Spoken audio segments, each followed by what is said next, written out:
Welcome, everyone. This is Pineleaf Niels, and you're listening to LOTRO Players News, where we take a look at the latest news in LOTRO and here at LOTRO Players. And this week we have with us Terry Adwin. Hi. Erendis. Hey, everybody. And Sans Winda. Hello.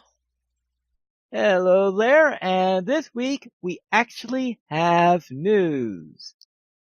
Woo! Whee! Because we have the producer's letter for early 2019. And this is a look ahead on what we are going to be doing this year.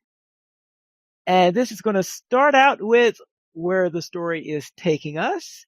It looks like, I believe, Terry, weren't you predicting that we'll be heading down into the Vales of Anduin soon? Nope. Nope. Oh well. I thought somebody was. Like I really want to see more bears? Oh yes. And you see a bear, and you see a bear, and oh wait. Okay. You're right. That's obviously a few memory chips going on me. So therefore, yes, the story is going to be taking us into the Vales of Anduin, hopefully into the Gladden Fields, but of course also most definitely into bear territory, it sounds like. Woo! And after that, later on in the year, we are going to have an expansion that's going to be heading into Minas Morgul. And that apparently will be facing Shelob herself at some point. Man. They actually, the producer's letter doesn't actually say expansion, though. Is it actually going to be an expansion? Well, yeah, there'll be later parts where they do talk about expansions. And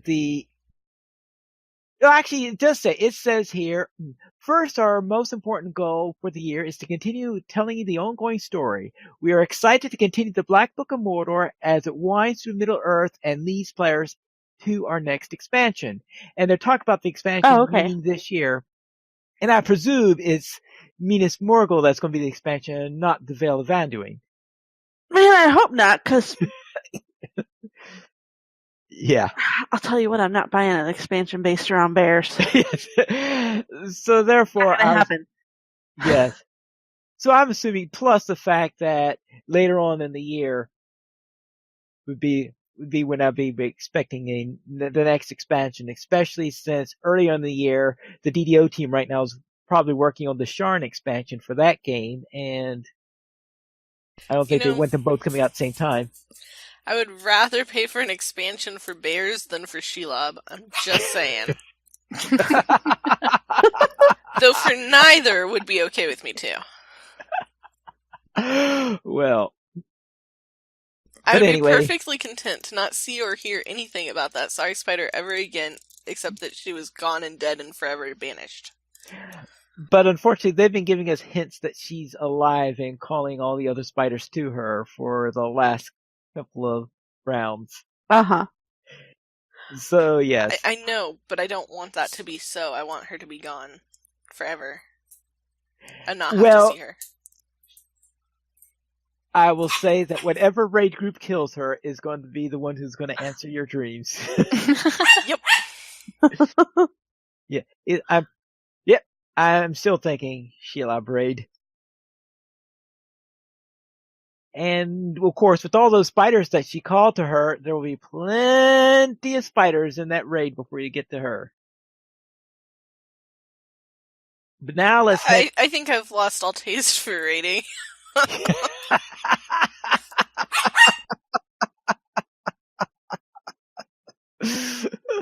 Oh, it might give you a chance to finish Enmity of the Spiders too, right? I actually finished it, but yeah, it might. Alright. Next thing you spoke of is challenge level, because in Mordor, the challenge level was boosted up to about 11, I would say. Meaning that we were getting our teeth kicked in. Or at least I felt like I was getting my teeth kicked in. Without Terry Adwin around, I got my teeth kicked in. I think that was mostly due to Sans. Wait, I didn't kick Pineleaf's teeth in. No, I mean, I wasn't doing tons of damage in Mordor. I was very fortunate that I didn't run Mordor solo because I had backup, so I was able to look really, really awesome. But I'm pretty sure that my numbers were not all that great. They had just buffed my favorite line for my hunter, and I was running on a hunter. Yeah, and that was before they nerfed the hunters. That so. was before they nerfed it. Yeah. That was before they nerfed the hunters. So actually, Sans was responsible for none of us dying.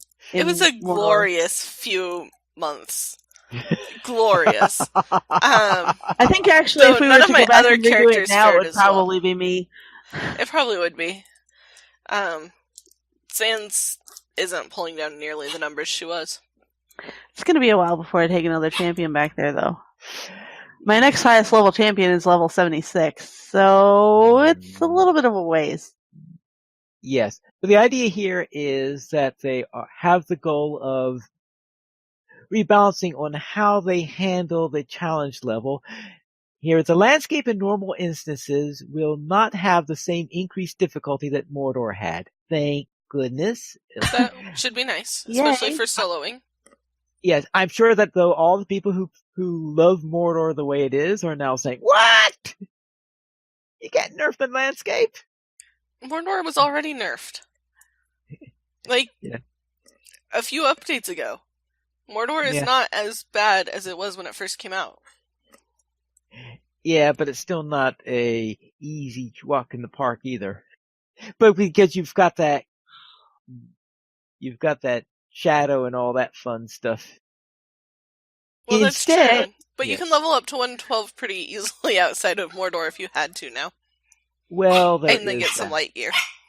Yes. Now, instead, they are looking into introducing optional challenges into the game in some instance content by extending difficulty tiers up to 4 or even higher. Now, of course, the response I saw from some players is they don't like, the ones who are looking for challenge don't like higher tiers because they say that all they're doing is increasing the damage output and the amount and the morale of the mobs, and that they want T2C. They want to bring back T2C because they changed the mechanics more. And trouble with T2C I have is I always get the feeling that T2C always introduces more bugs than anything else. Either that or more exploits. I don't know. I just felt like there's a feeding ground for exploits and bugs. Now, I don't know. Sans, you probably did that more than any of us. Did you have the same opinion about T2C or? The T2C things that I've run have just been really fun seeing if we can work together well enough to beat the mechanics. Okay, I guess because I'm used to challenges having things like, oh, let's kill the boss without killing any birds. Well, yeah, I mean, some of the challenges are like that. Some of the challenges are, can you push these buttons in this sequence to open the doors at the right times so that you can do this? Some of them are, can you manage to keep somebody with a res up long enough to make sure everybody can get through this? Like, I don't know, there's different ways to do the challenges, but, the ones I've seen have been fun. I mean, like, even the Saragost challenge, on Tier 2C was kind of fun. Like, you've got to not kill the pots before you kill enough birds to get the boss bird to come out to fight the boss bird without letting birds escape. I mean, it's kind of interesting to see if you can do that. Yeah, I guess so. And it's totally fine if you don't want to do it and you just want to get out of there. You can do that too. Which is why it's kind of fun to have it like an optional challenge. So, yeah. I guess because I got the sour taste from challenges back in the Grand Stair. Because first of all, everybody's wanting to run the 10-minute version when I'd rather kill all the bosses. And second of all, it seems like that half the way people finished the challenge was, okay, let's do this neat trick that is completely exploitive. Sorry,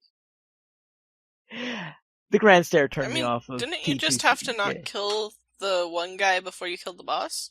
Well, that's what it was, but they always had ways of exploiting it in order either to get there within the 10 minutes or to... Anyway, it was...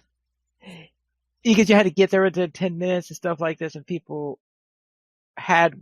I think one time I had all the rest of the people in my group decided to leave the dungeon and then come back in because it reset some sort of clock or something stupid like that back in those days.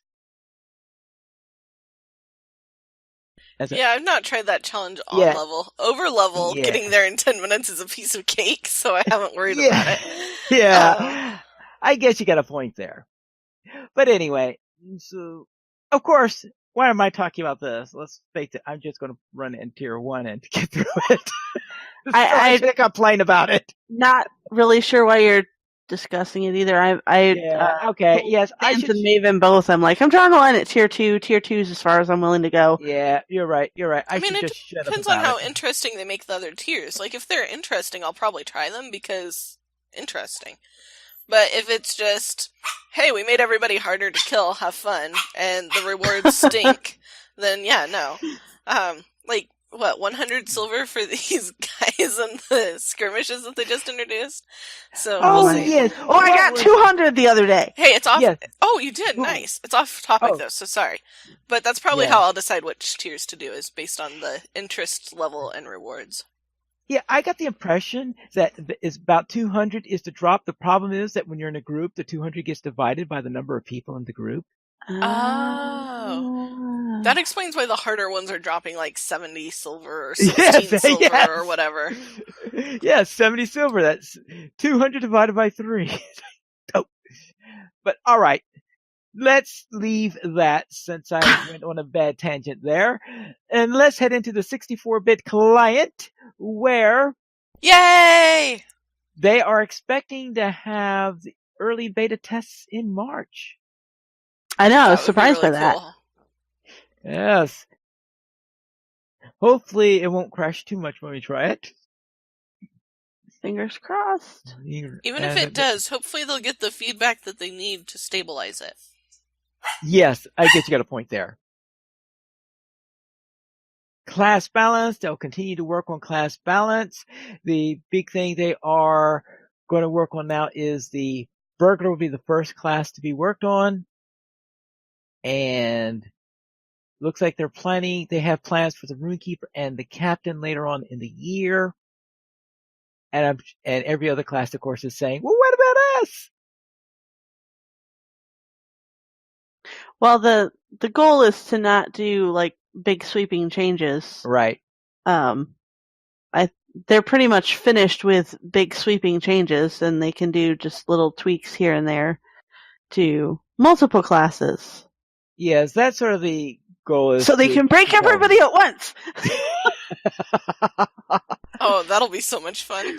Hey, not only can my baby minstrel not do anything, neither can my baby hunter or baby lore master or baby runekeeper or baby burglar or... Oh wait, nobody can do anything. Okay. Yeah. All right. One of the things that they are trying... that. One of the things that they're trying to do is to get all the classes on a consistent scaling, because apparently they have several different... Over the years, they've accumulated several different methodologies of handling many of the skills and therefore many inconsistencies. Thus, whenever they changed one thing, either another thing got missed because it was using a different system entirely, or it had unintended consequences to some other thing because nothing was reporting into something else properly. So one of the goals that they have in the class rebalancing is to try to get everything on a consistent enough scale for all classes and all the skills so that they're what they're calling normalized, so that there'll be fewer surprises in the future when they do tweaks. That would be good. If they ever achieve that, we'll all be happy. I have a feeling they still have an uphill climb to do there. Crafting! One of our goals with the expansion is to add a robust update to the crafting so players can make better use of the system at higher levels. We'll believe it when we see it. Well, yeah, that will be interesting to see what they do with that, because the recent trend with Ironfold crafting was not very nice with the purchased recipes, so hopefully they're not going that direction. Because it sounds like it could be really cool, but it could also just be a real pain. Well, here's hoping that they don't nerf the existing stuff again. Oh, So that was horrible make- what they Oh, did. yeah. In Mordor. To make That the was new bad. stuff look like it's worth something. That Yeah. was bad. And, well, like, the Ironfoot stuff, like, I just picked up 2 recipes this week, and they cost a ridiculous amount of stuff, including rare drops. So, it'll be interesting to see how they revamp crafting so that we can actually make use of stuff. Because, like, if I had the gear to go get the stuff, I wouldn't need to make the gear. So, What? right? I mean, like, the flute wasn't too horrible. I mean, it required 50 boards and 1 rare shard. But it only required 50 1 rare boards? shard. 50 boards for a flute. That's I'm not sure how crazy. giant this flute actually is. In my character's hand, it looks rather small, but it took 50 boards to make this flute. And Not a flute. You're that's a just didgeridoo. shaving the corner off of each of these boards. right, and then like gluing it all back pounding together them with together. the shard. Like I have no idea. That's a lot of boards for 1 flute. But then I was looking at like the tailor outfit that I got, and it requires 3 shards that are rare drops from the nodes, plus the rare dwarf mark thing that you can barter for or hope to find as an even more rare drop, plus a bunch of stuff. I was like, dudes, really? Like, this is just like 1 purple chest piece. So, it'll be interesting to see what they do with crafting, because I like the idea of being able to make better use of the system at higher levels, but 50 I want to be able boards? to make use of it, and I want it to make some sort of sense. Like 50 boards for a flute. Like Sam's suggestion. Maybe I made all the boards into sawdust, then glued together the whole thing into a flute with what didn't blow away. That is quite Mosaic possible. But yeah, so we'll see what they do with it, because it could be really cool. It could be, but we'll have to see. Virtues. They're planning on revamping the virtue system. So rather than the current system with deeds rewarding virtue points directly, they will shift to a system of completing deeds and possibly other content will award virtue experience points, and players will be able to choose which virtue advances, whether the virtue is slotted or not. Characters with existing virtue ranks will be converted to the new system with the virtue level intact. Additionally, the virtues will provide small passive benefits to the characters, even if they're not slotted. Well, I that's like that idea, actually. Yeah. I do too. And these Complete- changes will allow players to more choices when earning virtue benefits. And of course, the real question is, do you want to get more virtues before or after this update? Yeah, that's the real question, and we probably won't know until it hits Bull Roar. Right. Because it could go either way. I'm hoping it's after, though, because it would be nice if they made it a virtue system that's kind of fun to use. Mm-hmm. That we'll have to find out. In kinships, they're hoping to make some updates to do rewards for kins to earn as a group, and they like the idea of small and large kins advancing, earning cosmetic rewards for their housing, and allowing kin leaders to occasionally activate buffs with benefits of the entire kinship. Activating these buffs will cost less for smaller kins without compromising the value of maintaining larger kins. We'll see how they handle that. This reminds me a little bit of how guild airships work for DDO. In that, in DDO, you have these spaces that you have at your guild airship, and that they can have, and you can activate buffs there. Now, I don't know if that's how it's going to work, or if it's that they're permanent buffs or whatever, how they're going to work on the buffs. But in DDO, you go to your kin house and you interact with, to your airship, you interact with the items in there, and then you get all these buffs that you have placed into your guild airship. I don't know if it's going to be, if it was inspired by that, or if it's inspired by how they're handled in another game or whatever, but that's the first thing I thought of, and which probably means it's going to be something completely different. And now this next one is like, well, is this the third attempt at this? And that is, they wish to overhaul the group instance interface. the grouping interface for finding people who want to do instances. Because currently you had some stuff that was in the social panel and you had some stuff that was in the instance finder. Of course, I don't know if anyone's used the instance finder to find a group in a long, long time. I don't think I've ever used it to find a group.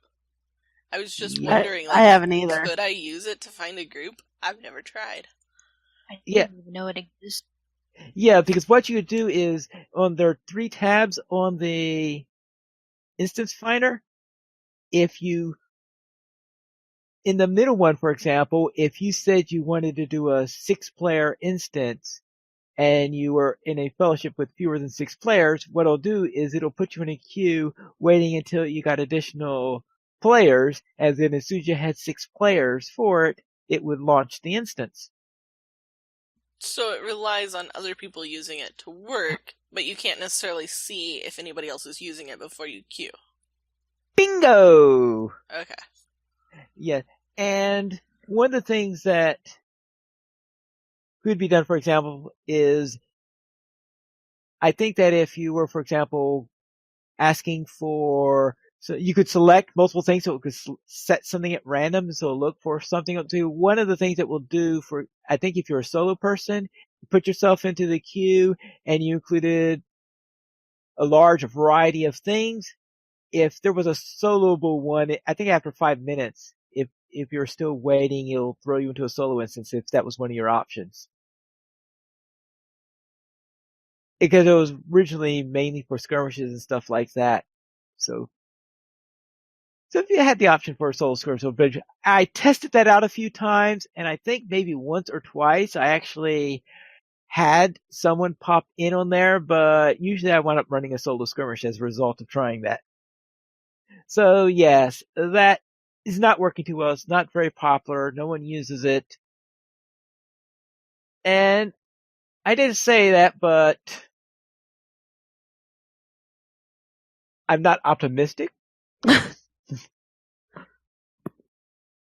I do think it is cool in theory, though, because if they could get it to work, then it might be a really cool system. But the key phrase there is they have to get it to work. You have to get it has to work well off the bat, because if the players don't have confidence in it right away, it'll be ignored immediately, forgotten. Even if they make a tweak on it that makes it better, everyone's probably back in LFF again. Well, and that was actually one of the reasons they gave for creating this and updating it, is to lessen the need to send LFF chat requests. So interesting to see if that can act. It would be cool, and I've seen the quest grouping tab on the social panel work before, so I mean, that's not saying much, but I've seen it. So. You've seen it work, yeah. I've even participated in it working once, so. Hey, there you go. Baby step. Yeah. Baby step. We'll have to see. Then finally, in the Legendary server, they will be opening up new areas gradually. And of course, in March, we have Moria starting. They have officially announced that it is in March, even though that's about as big a surprise as the sun rising in the morning. Well, I suppose that if you were in the dawnless day, it might be a surprise if it rose. But outside of that, or living in the Antarctic, seeing a sunrise at the start of the day is probably not a big surprise. The idea there, though, is that, yes, in March we will be getting Moria added into the Legendary servers, and of course, other content added as they progress along. And in that announcement, they were talking about the various content that's coming, of course, what's coming up in Moria. And I noticed that in one version I saw, the announcement said 13 instances, and the other one it said 13 skirmishes. Well, I did look up, and based on the numbers I can see, there are 13 Moria instances. And if you exclude the Mirkwood and Rescue at Nurse-Gashu, there would be 13 skirmishes. So maybe they meant both? We'll see, because I was wondering whether or not Storm Methadris will be there, but if there are going to be 13 skirmishes, that means you will need Storm in order to bring it up to 13. Guess we'll have to see. We will have to see what we're going to have on there. And that is what is in the producer's letter. Anyone have any comments on this? Well, no, you go ahead. Oh, I was going to say I think we're good, but I guess we're not. Oh, sorry.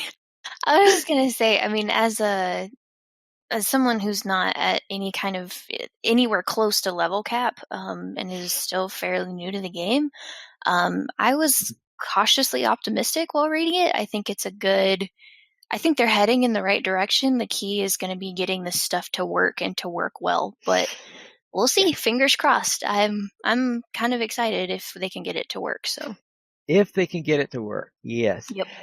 Now, one of the frequent comments, apparently, to the post were people asking, whatever happened to updates to legendary items? And Cordovan did post a response. Clearly, there is a lot of interest in additional information about legendary items. So I can only imagine, that was post number 100 in the thread, so I could just imagine. I have not read all the other 98 posts that were between the first and Cordovan's, but I'm going to assume that a lot of them were talking about legendary items in there. And we'll see, we'll have to see what we can say on the subject. In other words, he is going to investigate the matter. That is there anything that can be divulged at this time related to it? Well, probably they still want to finish their class tweaks before they start playing with LIs. I believe that is one of the goals, because until the classes are stable, tweaking with the LIs might be problematic. So hopefully. But SSG, if you're listening, here's a wish list for what we would really love to have on LIs. Legacies that apply to your character regardless of what trait line you happen to be in, so that you don't need to carry around a red line bow or a yellow line bow or a blue line bow or yada yada yada X number of gear kits. Just one set of LIs. You know, I actually with the current setup, that I would prefer that to trying to gear up 6 LIs, but if it was possible to get the LI stuff to gear up, like, if you imbue a brand new LI, you need a ton of Scrolls of Delving and Starlit Crystals to get it anywhere near capable of doing the damage that you need it to do at your levels. And you can get a few of those things as you level by doing the quests. But that's like 3 out of like 300. It's not helpful.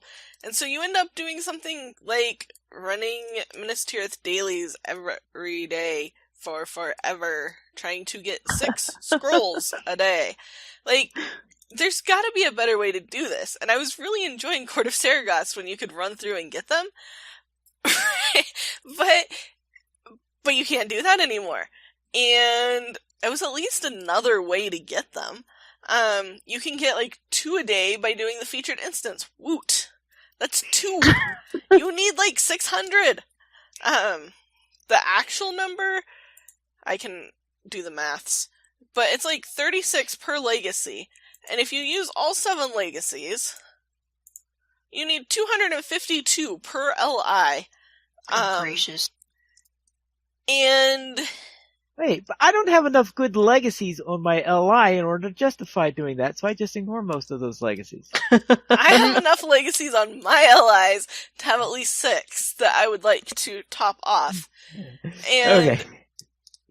that's a lot. That's, I mean, 42 days in Minas Tirith. Listening to them, is this your first time in Minas Tirith? Shame you couldn't see it in better days. Like, I mean, really, there's gotta be some more variety. Like, that's my biggest, like, of the current LI system, the biggest thing I'd like to see changed is, like, how you can go about getting these materials that you need to make them decent, because Drop really, them from skirmishes! We're all Right. skirmishing right now. Drop them from skirmishes. decrease the marks amount, increase the marks that you can earn from increase the marks you can earn from level cap skirmishes. Like, have the marks increased in the last, like, 20 levels, Pineleaf? No. The last time they increased was around level 100, because you notice that you get the same number of marks once you peak out at 100. I think they decided to do that on purpose because they didn't want the escalation of the Well, it might have Of the been on marks cost. purpose, but at level 100, you didn't need 200 and however many. You didn't need close to 300 scrolls of Amphalos scrolls of empowerment per LI. Like, you only needed, like, 3 per legacy. Like, that's a whole different scale. Like, the current pricing would be totally fair if you only needed a few, but you need, like, 300. So, I don't know. I wish they would, I hope they address that in changing the LIs, Right. because, Well, it also has to do with landscape difficulty in this case, because the landscape in Mordor looks like it was based on having all your LIs topped off. yes. And that was the reason that Sans was doing fine, was because she spent those 42 days, or however many days it was at that point, like 30-some days in Minas Tirith listening to them. But, Yeah, I know. I certainly am nowhere near. As I said, I've topped off 1 legacy. I might get a second one, maybe 3, but there's no way I'm going to top off more than 3 legacies. but if they fix the system, we could all top them off, and then we could all be on difficulty for the landscape, and that would be great. Instead of looking at some of these sword drops and being like, oh, you know, these are actually better than my LI. That's terrible. Like, but I couldn't stand listening to the guys in Minas Tirith anymore, because you can only run those 3 quests so many times before you lose your mind. I'm just saying. Yeah. So I hope that means that they're working on it, even if they can't tell us about it yet, is what I'm saying. All right. We'll have to find out what they're doing in the background, though I'm sure there are plenty of people who are assuming that whatever they come up with is going to be worse than what we've got now. Yeah, but it could be better. It Fingers could crossed. be better. It could be better. I know they're creative enough to make it better. We'll have to see, because I think the last revamp of the LI system was before Standing Stone game was found. Yeah, so we'll have to see. Let's head into our beacon for this week. And on the front, we've got our old friend Durin's Bane. That's a fantastic shot of Durin's Bane, too. Yeah, It is. just remind us that Moria is coming for the legendary server. However, if you're actually that close to Durin's Bane in that instance, you're probably gonna die. Yeah. Yeah, you'll probably get to repeat it. But it's always tempting to run forward and try to fight him anyway. And for those who have never actually seen the Balrog, you need to do the We Cannot Get Out session play. There's also the fall of Moria, doesn't that? I think it does. Oh, that's right. It is. It's the Fall of Moria session. In fact, that was so the it's first an optional one. Not we cannot get out. Tried to attack because I couldn't figure out how to run away, and I mean, like, actually, intellectually I could figure it out, but it looked like I was running into a wall every time I turned around. Cannot get out. The Fall of Moria one is down below. It's not this screenshot. It's I don't think it's a screenshot, but it's still the Balrog. It's in the deeps. It is still the Balrog. It also still will kill you. Yeah. Yes, it will. It'll squish you flat. Yeah, but at least you don't have an epic storyline lying on completing it successfully. True. In our community spotlight, the Minstrel Guild of Breed is hosting a Celtic music concert on Sunday, March 17th. That is, of course, St. Patrick's Day, starting at 2 p.m. server time on the Breed Festival ground stage on Brandywine. So St. Patrick's Day on Brandywine for a Celtic music concert. And Harfang invites you under the Northern Storm on tomorrow, Sunday, the 24th, which is tomorrow on Laurelland. That you click on details if you are listening to this live. And you could read Entering Moria for the first time by Casual Aggro. Which I read. It was actually a pretty fascinating article. Somebody who's played very, very slowly in like 2.5 years and finally made it to Moria. Mm-hmm. All right. And you can join Acorn for this month's February Oaks on, never mind. That's already today. Done. That was today. Hopefully there'll be details for that maybe talking about a video or a link or something like that. We'll have to see. For the Kin Hall, There and Back Again is a rank 7 kinship on Honor that welcomes new and old players alike. Community and friendship are a core focus of this kinship, and while it maintains 5 endgame raid teams that do various kinds of content, I should note that endgame for them is level 50 because I think they said Honor. There is a heavy focus on helping new and lower level characters through the game too. They're currently looking to expand their growing Honor family. You can find more about them by clicking on the link. And of course, this is on Honor, and to be on Honor, you need to be VIP. For the weekly comment, which inn or tavern have you been to the most throughout your adventures?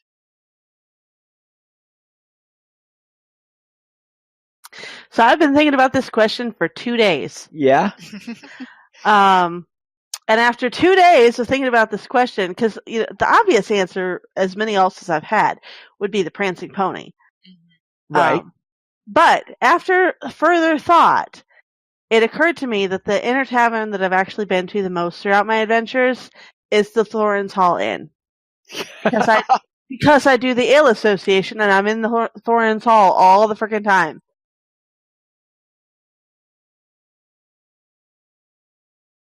That's a good point, because my first thought was probably the Prancing Pony with all of my alts.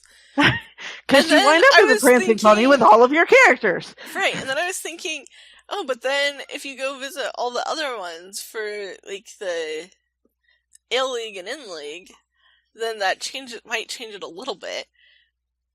I mean, not all my characters make it to the Forsaken Inn, but most of them make it through the Prancing Pony. See, if you're doing the epic story, you always wind up in the Forsaken Inn too, because you have to go there to turn in the part of volume. And you've got to keep going through there if you're doing the quests there. You get sent back there more often than you get sent to the Prancing Pony. Not really. I mean, if you're doing the quest side of there, maybe, but I guess it you depends wind on how up many back rounds in the of Prancing quests and Pony a couple of times. Well, you organize your rounds of quests. I don't know. Yeah, and Arendis, what's your answer? Probably the Prancing Pony or the Forsaken Inn. Yeah, those tend to be very popular ones, and I can't. Yeah, I'm trying to decide between those two also because, yes, you do wind up going to and from the Forsaken Inn quite a bit during the time in the Lone Lands, but the Prancing Pony you get sent back to several times later on. True. What about the Bird and Baby and Nickel Dog? I know that one person who has a band that plays there every week was talking about that there being their most common one, but I don't think I go to the Bird and Baby often enough in order for that to matter. Oh, wait, there's that one. It's by, if you're doing Minas Tirith dailies, it's on the way to the waterworks or from the waterworks. Or what do they call that place? The sewers? Anyway, it's on your way to or from there. I might have been to that one most, actually, because I've been running, 4 alts through Minas Tirith dailies, trying to level up one set of LIs for somebody. Yeah, the Mary Swan or something like that. I don't know. That might be one pub because Is that's it an indoor or an quest outdoor givers. pub? Outdoors. Something about a cask, maybe? Ah. All right, because I was thinking maybe I was thinking that you might have been going constantly through the one where you had those 4 nobles that are talking about the old days. I don't know if they constantly send you on. I don't know if they're part of the dailies or not. I guess they must not be if you didn't consider that one. They are mercifully not. And that is the Mary Swan. And actually, I've got. Was it the Mary Swan? Either that or the Wheel and Cask. Well, the Mary Swan is the indoor one. Okay, it's probably the Wheel and Cask. That's where Forlong hangs out. I do have an alt who on Arkenstone is my captain who got sent to one of the Minas Tirith taverns for screenshots and has never left. And I'm trying to remember the name of the tavern and I can't remember. It's on the Soldiers tier. Wait, hold on. No, it's not the Wheel and Cask. Let's see. The Splintered Shield? Maybe? That one. It sounds like I know it's on the player's tier.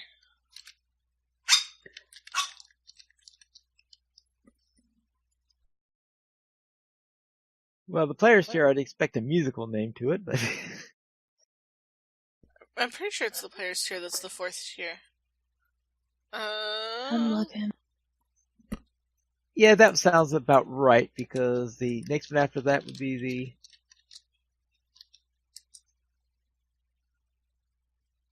Yeah, that would be right. So, yes, you'll come up with maybe which one you have been to the most. Too bad they don't have a counter on that. Right now, though, I have a feeling for me it's probably going to be the Prancing Pony unless I hear otherwise, and other people have their own numbers. One that I would like to go to in Minas Tirith is the Moomakin Keep, or the one that has the giant Moomak in it. Yes. Yes, that one's awesome. That one sounds really cool. It is. Let's then head into the fan site news. We have looked with Mort on the Gladden server. You could watch Lore Master of Lothlorien midweek meanderings with Fibro Jedi. You could watch Agent Brigman do the Shadows of Dol Guldur skirmish. You could watch Mythgard and Middle Earth with guest hostess Druid's Fire. And you watch Louis 7 Warden Time of Dol Dinin on the Honor server. And you watch Mad Taco King on the legendary server Honor, level 50 captain, preparing for Moria.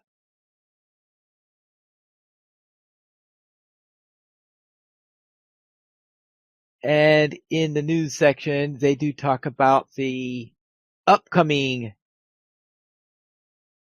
opening of the Mines of Moria, where they say, advance to the new level 60 cap. Explore 12 areas over 400 quests. Delve into 13 varied instances. That said, I think the video said skirmishes there. That's why I'm thinking, what? And design and create your own legendary items and much more. Yeah, like getting excited over legendary items. To be young again. When you actually cared about LIs. You actually cared about LIs, yes. When you're low level. And as for our screenshot of the week, This week's screenshot is taken by Wasted Years at last weekend's dog walk on Guahir.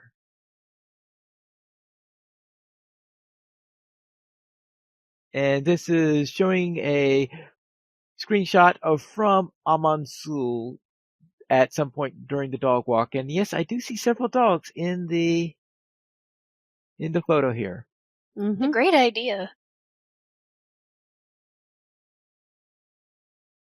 Now, one note on the weekend special. So this week was supposed to be skirmish week and bonus skirmish weekend, but I did not see any buff pop up there, so something might have gone wrong there.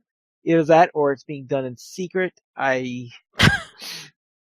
Which is another possibility. As far as I can tell, that did not happen this weekend, despite what the calendar says. Next weekend, assuming things do go right, is VIP Event Boost, which will be from February 28th until March the 4th. So what's on sale this week, Terry?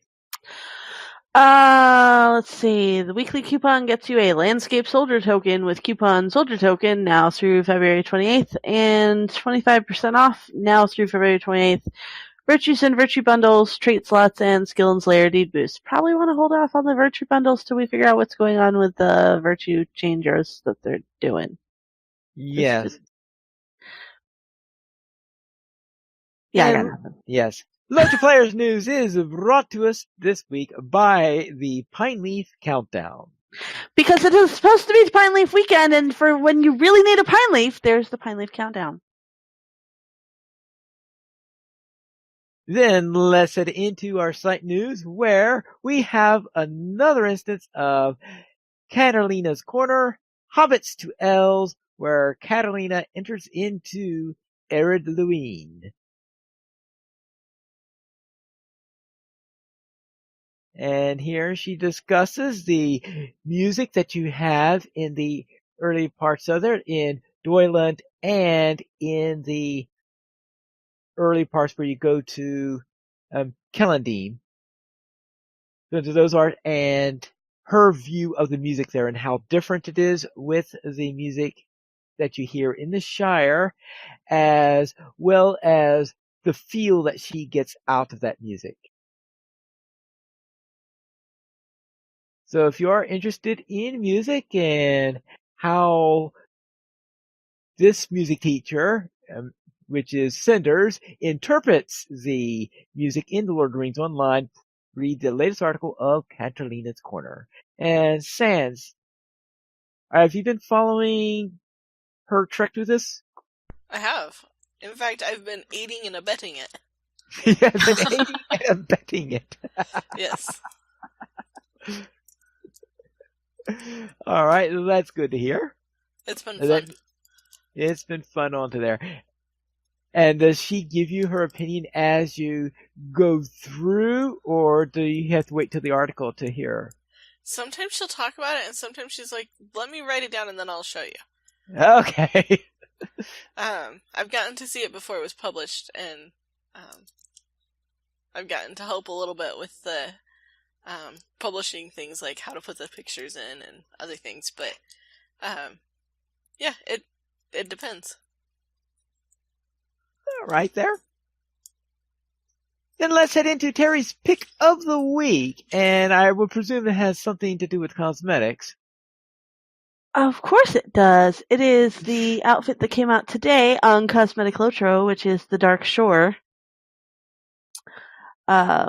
It's inspired by the Murkies, which is an area that Arendis will be able to see soon, we hope, fingers crossed. But the actual outfit features a chest piece that is one of those few very unique cosmetics in-game. You only get it in one spot. It's a Great River cosmetic, so it's a Great River quest reward, and it's fairly late in the Great River zone. I think it's actually part of the Brownlands, if I remember correctly. Okay.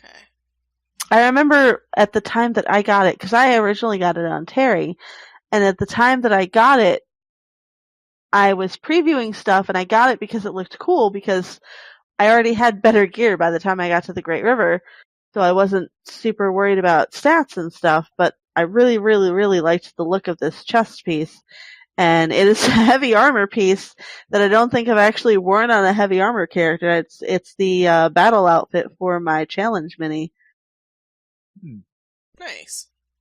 And the Brown Lands in the Great River is probably an area that's not run by too many players when you consider that the Great River is in that twilight zone where people are often getting there just when they're ready to want to get into Rohan.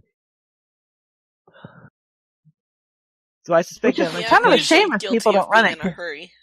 Yeah. Because the storyline through the Great River is fantastic. It is. And there actually are several really nifty pieces of gear that you can get there. But it's interesting because I use it on my challenge mini. It looks like this character is a runekeeper. So it's a heavy armor piece, but it's got that chainmail robe look, so you can use it on a light armor character without really looking like you're bulked up too much. It's very cool.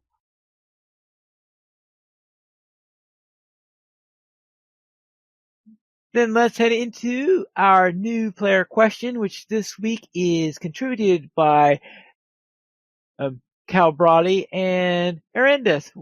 Could you please read it? Sure thing. They have another question that's part of the comment section, but for the new player question this week, they say, is it worth my time to make separate trade builds for soloing content and for grouping up? If not, then what do you do to balance your characters for the two forms of Forms of what? Yeah. The two forms of play. I do make separate trait builds. And I have a few characters who have a third trait line just because of the different things they can do. But like for my hunters, I really like a blue line hunter, even though they got nerfed. And I really like running at 30% speed, so I have a solo line that lets me run at 30% speed. But when you group up, they want you to be pulling down the numbers, which means that I have a purple line, basically, is what I did. Because I need more of the red skills to be able to do enough damage to be a good hunter for a group. Which means I've got to forego the fast run speed, which is so fun. But they nerfed us, so you've got to do what you've got to do. Other characters, like my minstrel, runs around with her angry hands in red line when she's soloing, but in a group, she needs to be able to heal, so she's got a blue line for that. And she actually has a yellow line for the buffs that can provide when they need a yellow line mini. So, it might depend on your playstyle and how much time you spend grouping up, how much time you want to devote to that.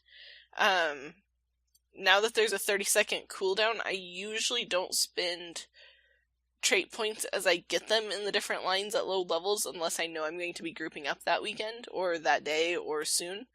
Because, I mean, you've got to stand there for like a minute at least while you put your new trait point into the different lines. So I usually wait until I have either a place where it's going to be a while before I get another trait point, or I just got a bunch of trait points altogether. Like sometimes happens with the book quest, and then the level 45 class quest too. Sometimes that'll give you like 4 or 5 points all at once.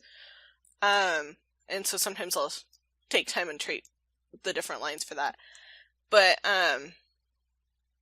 by cap level, I do take the time to make sure that I've got a few trait lines going, or when I cap myself for a while, just so that I can jump in and play,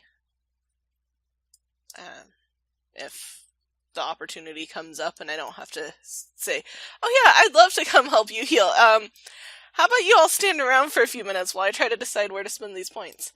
So, No. you know. I usually So spend that still them. happens after they reset everything, so. Oh, I guess because I don't have any complicated builds, therefore I just spend I could spend them pretty quickly. I'm sure some people would prefer it if I had some complicated builds, but I don't. But I do generally maintain 2 trait lines since we have 2 tabs anyway for that. I do have some wardens where I have a 3rd line. I don't know if there are any non-wardens where I have a 3rd line.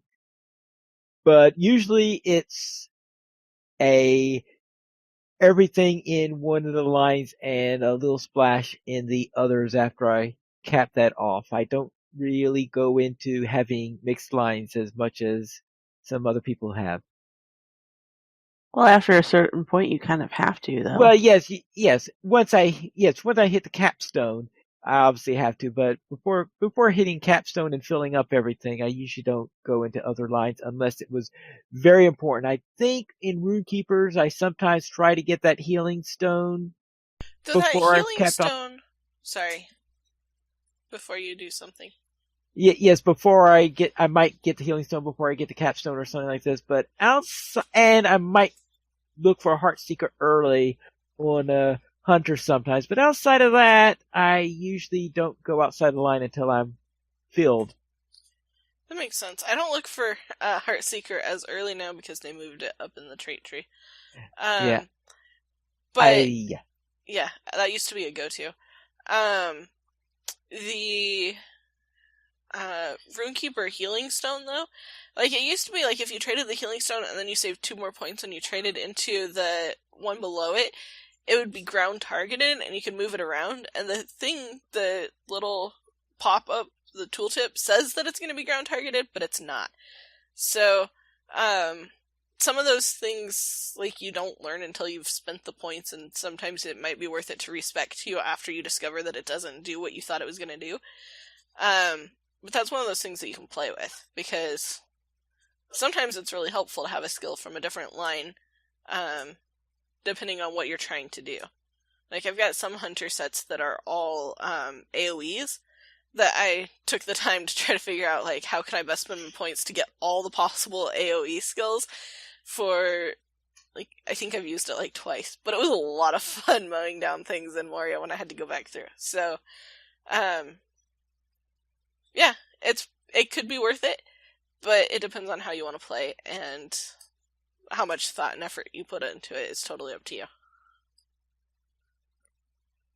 I think it's definitely worth it to at least maintain the 2 trait lines, because like Pineleaf said, you get 2 for free, so being able to switch back and forth between 2 different styles of play is not necessarily a bad thing. And in fact, there are very few characters of mine that don't have a second one, and that's just because they're so low level that I just haven't bothered spending points in a second one yet. Yeah. But I kind of know that eventually when they get high enough, I will do a second trait line. I think I'm up to 4 characters now that have 3 tabs. I have opened up the 3rd tab. 2 of them are champions. Because Axley's got all 3, and Terry has all 3. And then I think my hunter, I opened a 3rd line, and maybe minstrel, maybe lore master, something to that effect has got a 3rd line open. My runekeeper started out in red line, but then she was doing a lot of grouping, so I ended up doing a blue line. But it's nice if you've got a character that can swap back and forth, that you get used to both lines. I know Airthert, who used to be on the show, had a minstrel that he was running, and every other level he swapped his straight line, so he would run red and then he would run yellow. Yeah. Every other level, which was weird, but it worked. For him, it worked. Yeah. Now, I noticed, though, that on my warden, when I got to upper level, starting to get into the wastes, I spent almost all my questing time in blue line because I was just too squishy in red line. Because that red line, I just keep on getting killed. Now, of course, in blue line, it's, hello, let's start. Are you taking damage? It walks by and one-shots the thing that I was just trying to kill for the last 10 minutes. So there is that. Well, and I know, like, on my Runekeeper, I discovered that like, Redline can produce some really great damage, and especially if you're in a group, it's pretty awesome. But then there's some instances where if you're solo, you just need to make sure you don't get hit, and so Yellow Line's easier to kite. And then, of course, Blue Line for healing. So, the different classes might have different reasons to choose different trait lines, too. I can tell you that a Blue Line champion never has this stuff doesn't die problem. I can tank all day long, and I can still kill stuff. All right. Arendis, did you want to add something? I do not have anything to add. I think you guys covered it all. Then let's head into our week in LOTRO. And Arendis, what have you been up to? Looks like you actually did something this week. I know! Ouch! Finally. Wow! No, real life was nice to me this week. My main champion made it to the Moria skirmishes, and Pineleaf graciously ran through them with me so I wouldn't just pull an extremely epic fail. And they were fun. You know, I as I said, I had never run them before. This was the first time, and I'm directionally challenged, so the north-south thing was a little fun the first couple of times. I hear you. But it was good. I would run them again, I'd say. And guys, I made it to level 60, and I am in Lothlorien, and I am so excited! Yay! I am so excited! Oh, you can sing the trees now! I know! And it was funny, it was nighttime in-game when I actually came out of Moria for the first time, and I looked up, and you could see all the stars, and I just felt... It was great. It was a glorious moment. And then you start questing, and then they send you back into Moria, and then you just facepalm. So... But it was great being outside for 2 minutes. You know. I appreciate it, Standing Stone and LOTRO. I appreciate it. And I also ran 2 of the Moria skirmishes again with Pineleaf and Sands as part of the skirmish. Those went pretty well. We accidentally almost forgot one entire round of stuff. So we almost lost part of it, but we pulled it out. With Pineleaf, you always skirmish responsibly, even when you don't. So. See, Pineleaf? So anyway, that was my week. Terry, how was your week? It is. But amazingly, Terry Adwin has still not finished the rap request of 12 days because I skipped some days. And I'm going to skip it again today because it's more Moria skirmishes, which I don't want to do. But I did get a Starlit Crystal the other day when I was doing skirmishes on my own. Nice. That was pretty snazzy. So that lasted about 2 seconds because I put it on my weapon. So my weapon has What were you doing to get one to drop? I need information. I was skirmishing. I Just kid you not, it dropped tier from a 1? skirmish. Yeah, just regular tier 1 skirmish. Yeah, Solo? lieutenants occasionally drop them. It was one of the Mirkwood ones, I'm pretty sure. They occasionally drop them. Yeah. But like rarely out of the blue kind of drop. Okay. I might have to Because skirmish more often just to see if I can get one. Yeah. We've discussed how crappy the rewards are for this event among ourselves. I don't think we've actually really talked about it on the show. The rewards for the skirmish event, they're not great. You have your choice of 2 cloaks, which, okay, but then what? And then you have like 3 pet tomes. And here's the other weird thing. You get these 2 tokens of ill omens. You get 1 per lieutenant, and then you get 2 per lieutenant, and you get 2 more for the rap request. So you have anywhere from like 10 to 12 on a given day. Yeah, 8 to 10, yes. No, because you get them don't you get them from the rap request too? You get 2 from the rap request, but you have... But Oh, you have right, 3 right. or 4, yeah. Because it's 3 or 4, okay. Yeah. So it's 8 to 12 on a given day. And for whatever crazy reason, I don't know why the reason, because you can only have up to 50 of these things. But they're bound to character. They're not bound to account. So you're not going to be running the skirmishes on like 50 alts and racking up the great numbers of them. No, you're going to run skirmishes and you're going to buy like the 1 or 2 things you need, and then you're going to sit there looking at, okay, now what do I do before they go away before I start accumulating too many of the things, because there's a cap of 50. Are the pet tomes bound? The pet tomes are not bound. I mean, I suppose that's something to do until the Yeah, so auction you house can gets so saturated.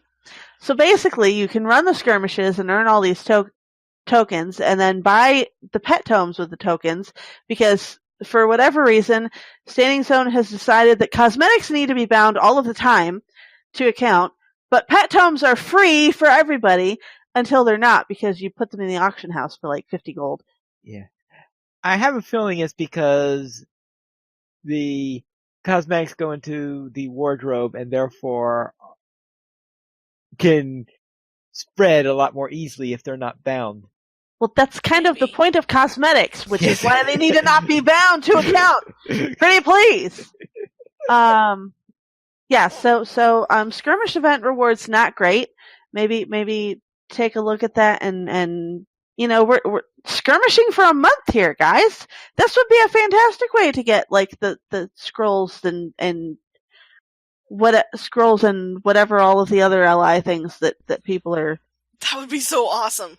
Please. Because you don't even get decent rewards for skirmishing. You get your handful of marks and maybe a couple of things that you can convert to gold. And yay! Don't forget your 100 silver, maybe. And your maybe 100 silver if you're lucky off of the Harbinger. Because not all of before you can loot them. Well, no, because some of them die and just don't have anything. Because you can try selecting them and there's no corpse because there's nothing on the corpse. I mean, yay skirmishes, but honestly, give us a reason to skirmish. Something. More cosmetics, maybe? I'll take more cosmetics. Something you can ash to figments or whatever. I'll take that too. There's my like 5 minutes of complaining about the skirmish event. By the way, I have one more day of my 12 days, which I will probably do tomorrow or Monday, and then I am done skirmishing. Period. I don't even care that there's still more days of skirmishing. I'm done.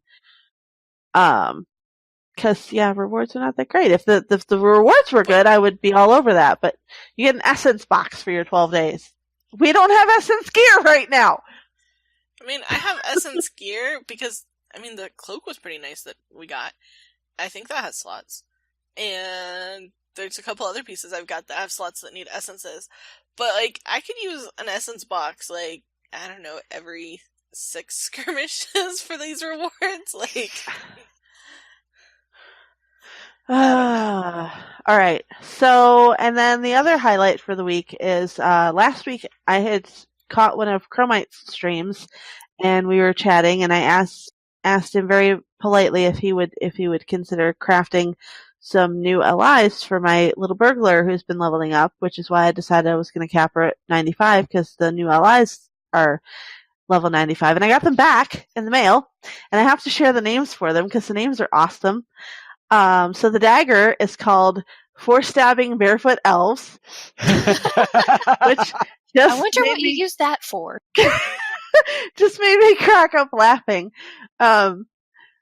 And then the tools are made from artisanally flayed elf skin, and that's the actual name of the item that he put on this when he crafted it, which was fantastic. So thank you, Chromite, for that, and for the minutes of giggles that I got out of opening that mail and just cracking up laughing. And I actually had to log into game to get the names out of them, because I'm like, I know that they were funny, and I knew that they had to do with harm to elves, because he plays mostly dwarves. So, it's a dwarf player. Yeah, so that was my week. Sans, how was yours?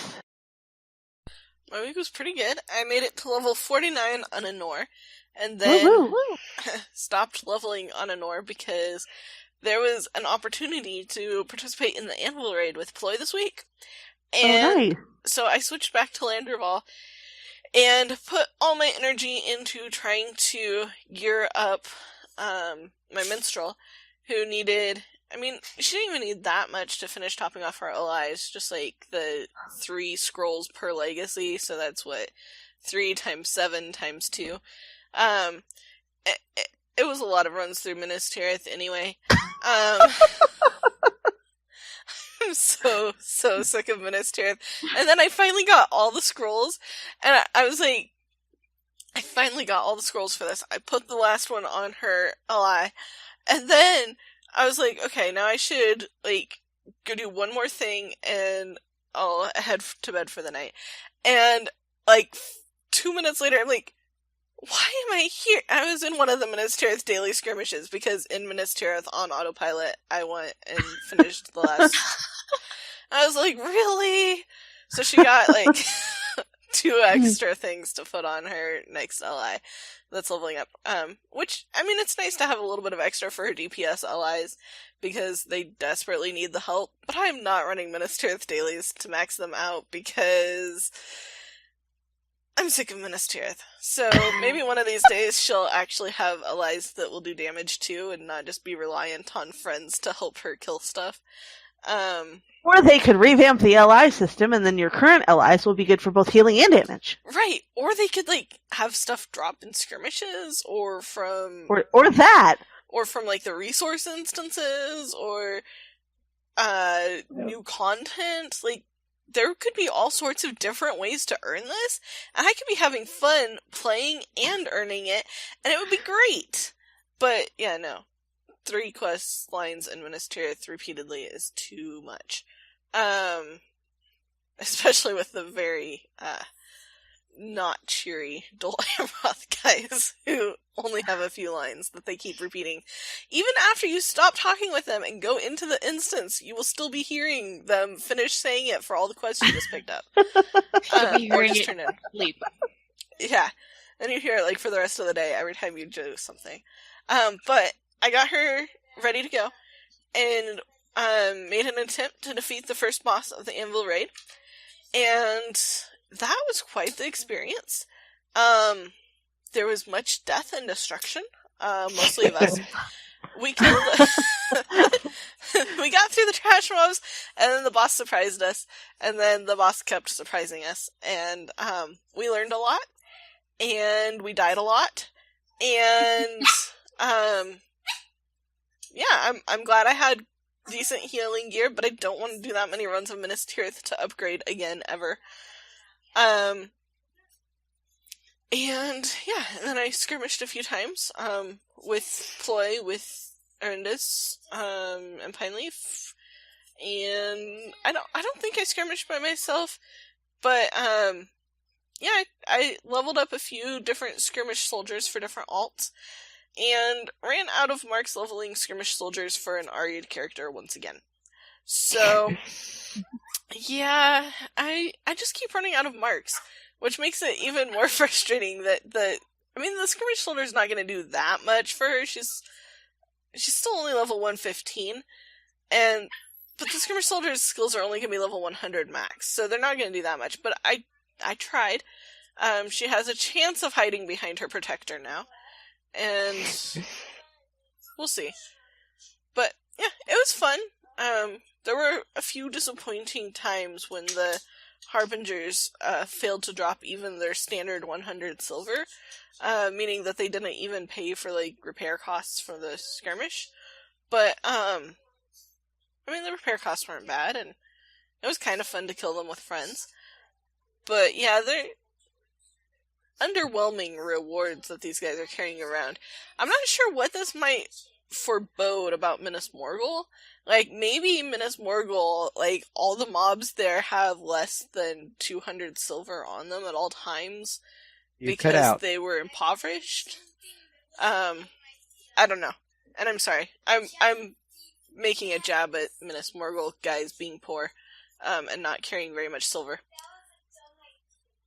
But yeah, we'll see. That's how my week was. How was your week, Pine?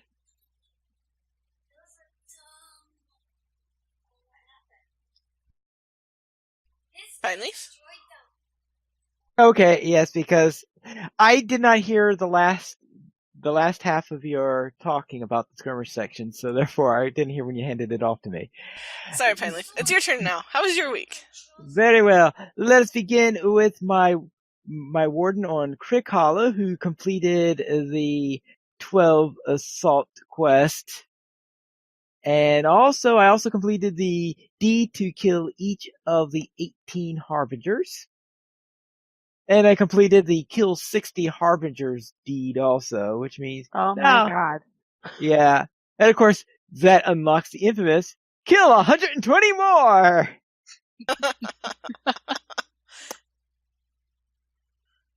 Did you figure out how much silver you earned, Pineleaf? And did you spend it all on repairs? Well, I don't think I spent all of my silver that earned in repairs. I did not do any computation on silver earned because, of course, you also have the bounties. Mhm. Yeah, the bounties pay a lot better than the Harbingers. Oh, yeah, yes, the bounties pay a lot better on that matter. I just remember that whenever I finish a session, I've got a ton of bounties in my area. I go, sell, money! Then on Langeable, my warden completed the 12 skirmish sets on there. I'm at 50 of 60 on there. I'm not doing the advanced 120 deed on that one, but I finished Why not, Pine? I finished the set of 12 on Friday night, during Friday Night Fights, where we were running the... Which ones did we do? We did Attack at Dawn, Storm of Methodress. Now this was with... That's right, we did the first 3 of them with 5. We did Attack at Dawn, Storm of Methodress, then Icy Crevasse. And in Icy Crevasse, we went to the boss room and said, alright, we make one attempt at this. And because we've already got the Harbinger, so I said, okay, we'll make one attempt at this. If it fails, we go to the next skirmish. If we succeed, we all celebrate. We did not celebrate.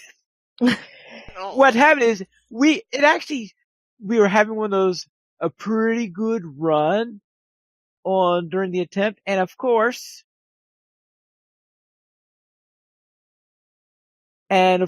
what happened on there is I think the mammoth pushed somebody out the door, which of course resets the run. Oh. And actually, I must be thinking of another run that failed on the beats. I think we actually did, because we did replay it because it was a reset instead of us getting wiped out. And actually, I think we might have actually did succeed on this. I think it was during the field trip where an attempt at doing Icy Crevasse failed afterwards. But I think the one with Friday Night Fights actually did complete successfully. Then after that, we ran Survival Barrel Downs. See if we could survive 5 minutes so that we could face the Harbinger and kill it. And at the end, we completed 25 minutes before the last of us went down. And at that, for Survival Barrel Downs, we actually had 6 instead of 5. Now, I did run that one at 1:15, so it's not as impressive as it sounds. But Survival Barrel Downs, 5 levels below you, getting through 25 minutes. That's always a good day on that one because, yes, Survival Barrel Downs is a real pain to do, especially if you're playing with a random group on whoever shows up that night as opposed to a group that has been preparing to do it. I'm sure a well-prepared group, a high power kin or something like that might have everybody prepared, working together well. That 25 minutes at level is easy, but not for a random group. And on Honor, I continued questing in Evendim, and I started questing in the Trollshalls and did the early parts of book 4, where you're chasing the Nazgul in the Trollshalls. We currently have 21 supporters on Patreon. If you'd like to join this illustrious rate of players and help support LOTRO players, simply go to the donations page where you can support the Players Alliance on Patreon.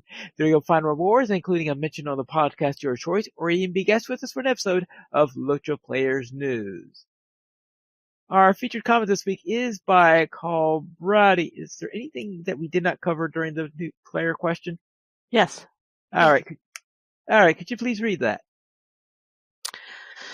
As a new player, is there a server you recommend I start on? I have played on and off for 6 years now and finally found the time and desire to take the plunge into serious play. I am currently unable to afford a subscription, however, so the legendary servers are out of the question.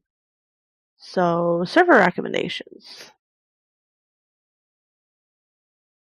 Server recommendations. It depends on how much you like RP, I guess would be one of the questions. And second of all, where you live might help, since even though all the servers are in the States, if you live in Europe, you'll have run to more people on European time if you're on one of the European servers such as Laurelin, as opposed to the ones that are usually associated with the United States. There's some servers associated with the United States that have pretty good populations regardless of what time. Mm-hmm. Yes. Like Arkenstone or Brandywine. Yeah. Maybe Crick Hollow, I'm not sure on that one. And Interval always seems to have people. Yeah. Well, Landreval, of course, has several major events that are associated with them, so many people keep alts there even if it's not their main server. True. I mean, I'm partial to Landreval because it's my main server. But Arkenstone has also been a great place to be. Right. And I've noticed that a large number of people, when they had the influx of the Russian players after those Russian servers went down, a lot of them came over to the US side servers instead of to the European side servers. I don't keep numbers on, but I noticed that there are a large number of Russian players on several of the stateside servers. So, yes. It could depend on several things. Obviously, if you speak French or German, you may have a preference to one of those servers instead.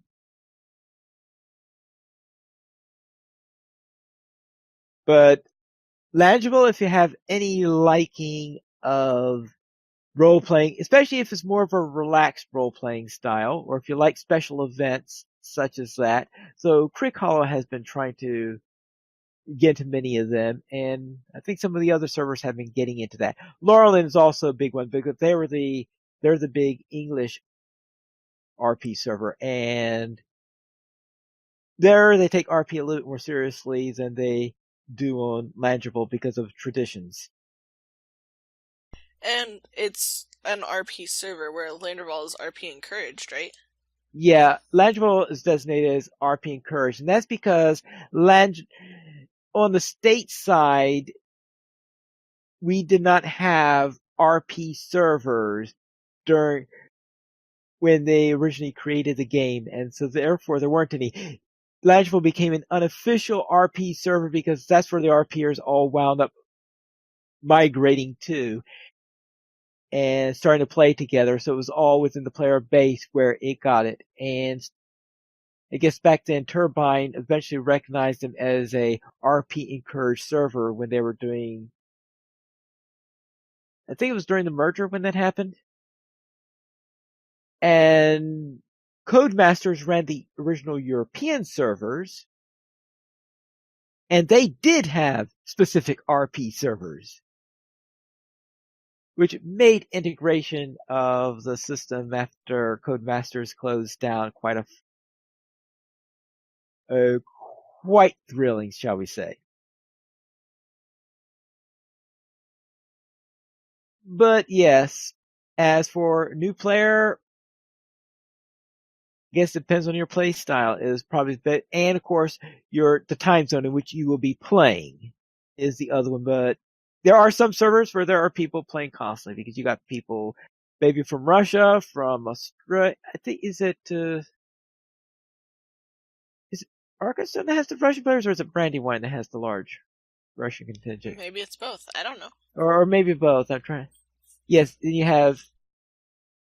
Right. So you have people from Russia. You've got people from Europe, though many of them migrate to the Euro servers. You've got people in Australia and New Zealand and all over in the United States. So you've got quite a large contingent of playtime that's going on there. So I would say Langeville if you like RP.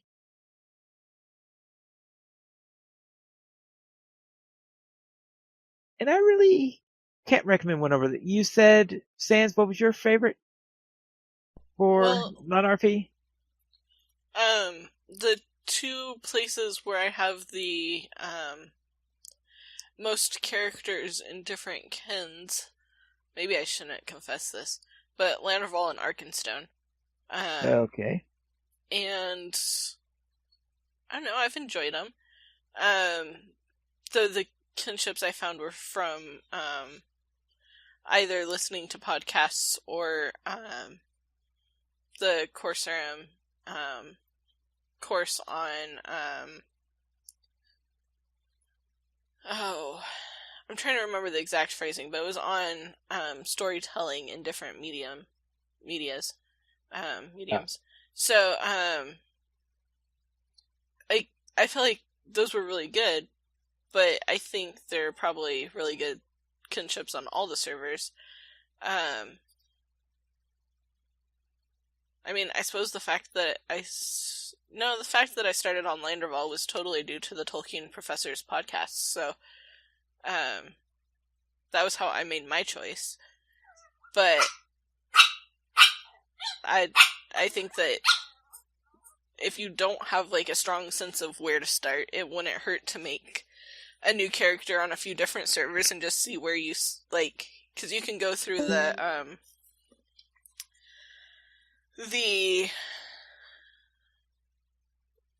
social panel, and kind of just look and see like what kinships are around, and most of the kinships, at least the major kinships,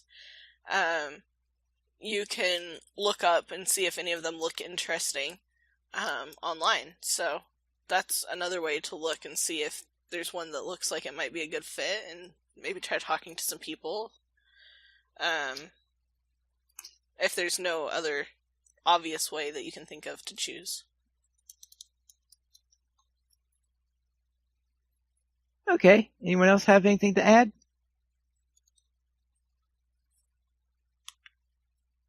How did you choose a server, Arindis?